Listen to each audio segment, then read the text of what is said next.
আৰু মই আশা কৰিছোঁ মায়ে সকলোৰে অমংগলবিলাক দূৰ কৰক, সকলোকে ভালে ৰাখক, আপোনালোকে হাঁহি থাকক। মানুহে সদায় হাঁহি থাকিব লাগে, গম পায়নে? গম পায়নে? আমি কথা ক'লে কিন্তু মিউজিক নবজায়, মিউজিক আপোনালোকে। মই সুধিলে ক'ব আৰু আপোনালোকে সুধিলে মই ক'ম, হ'ব? মানুহে সদায় হাঁহি থাকিব লাগে নালাগে? সেই বুলি অকলে অকলে বহি হাঁহি নথাকিব, পাগল বুলি ক'ব। নহ'লে বাৰান্দাত বহি হাঁহি থাকিব। আপুনি ধৰক মই ক'লো আজি দীপজ্যোতিয়ে কৈ গ'ল মানুহে সদায় হাঁহি থাকিব লাগে, বাৰান্দাত বোলে অকলে ঘটনা হাঁহিছে, কোনোবা ৰাস্তা দি গৈছে, অ' খুৰীদেউ ভালনে? অ' আমুক ভৈনীক পাগল হ'ল বোলা। অকলে অকলে নাহাঁহিব, বন্ধু বৰ্গ লগৰ গোপিনী যেতিয়া পায় হাঁহি থাকিব।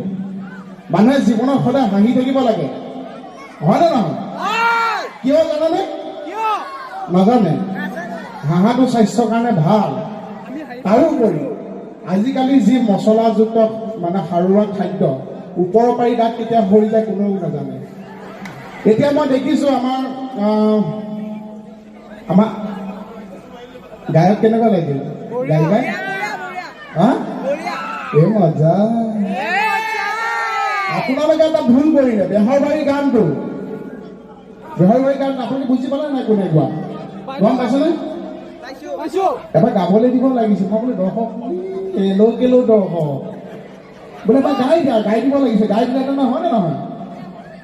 বা যি নহয়, মানুহে সদায় হাঁহি থাকিব লাগে, কাৰণ ওপৰৰ পাৰি দাঁত কেতিয়া সৰি যায় কোনেও নাজানে।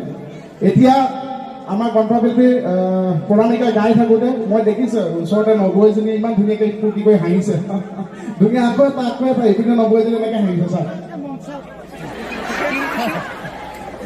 মই এইপিনে আহি ভাবিছোঁ এনেকৈ মই খুটাটো আৰু এনেকৈ চাইছোঁ, বোলো কি হ'ল? আকৌ এইপিনে আহিছোঁ দৰ্শকে আৰু এটা এইপিনে নবৌ কৈছে আমি। এতিয়া কথাটো কি গম পালে? ওপৰ পাৰি দাঁত দুটা সৰি।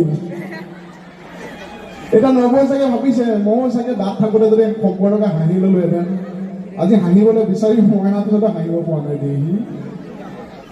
অসমৰ ভিতৰত সকলোতকৈ এলো ল'ৰাটো কোন কওকচোন?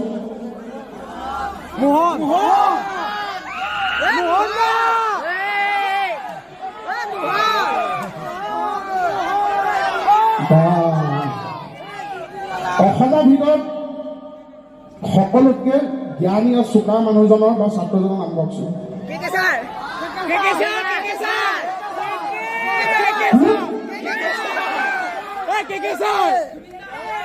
লাজ পাইছো।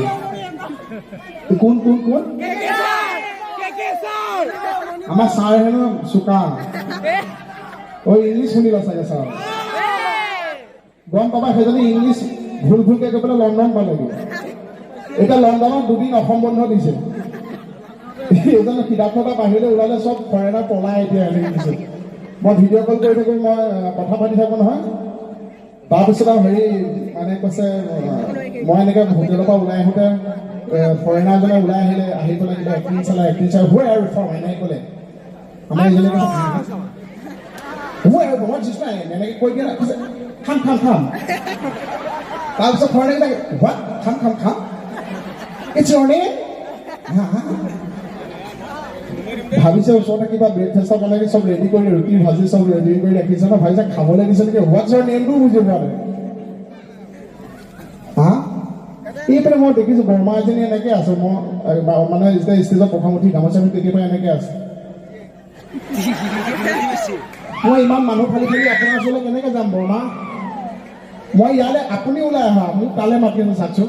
এই আকৌ দিছোঁ। হ'ব যাম। এটা দুটাকৈ গৈ পামগৈ। আৰু ইমান মানুহ হৈছে, মই এই মানুহটো চাগে ভিৰ ফালি আপোনাৰ ওচৰত পোৱালৈ মই বুঢ়াই হ'মগৈ। ইমান মানুহ হৈছে। সেইফালেও আছে, আপোনালোকে দেখি আছেনে? মানে অনুষ্ঠান পৰিৱেশন কৰিলে আচলতে এনেকুৱা চিঞৰিব লাগে।